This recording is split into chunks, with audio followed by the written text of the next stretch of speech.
Confocal tomography was developed to obtain the full gamut of cancer cell behaviors as they interact with the cellular barrier and niche. This method provides a basis for studying metastases as they occur.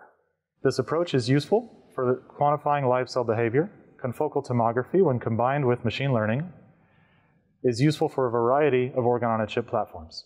Analyzing primary or recurrent tumor or circulating tumor cells can constitute an important diagnostic tool to predict brain metastasis and to discern brain metastatic from non-brain metastatic cells.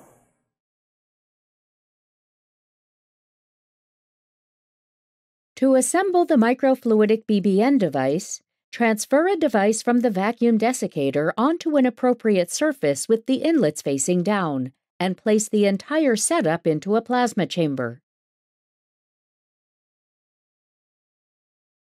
Place the entire setup into a plasma chamber and pull a vacuum before treating the device with plasma for 30 seconds at 80 watts. At the end of the treatment, use a guide to quickly place the device inlet side up onto the glass slide on the lab bench to create a permanent bond between the PDMS of the device and the slide.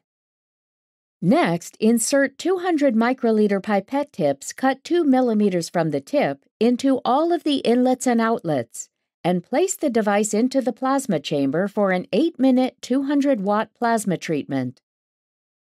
After the device has cooled, place the device into a sterile secondary container, and within 15 minutes of plasmid treatment, transfer 120 microliters of a